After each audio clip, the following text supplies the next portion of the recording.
உங்கண்ணு ரெண்டும் துடிக்குதடி, கல்யாண மேளம் அடிக்குதடி, ஆசைய நெஞ்சில் சுமந்தபடி அண்ணாந்து பார்க்கும் இளைய கொடி.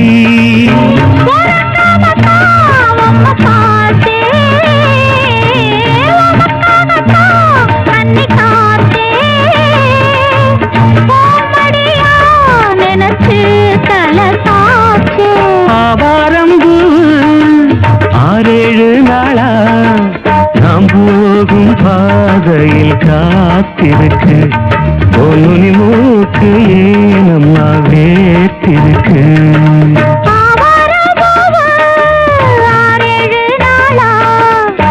போகும் பாதையில் காத்திருக்கு, என்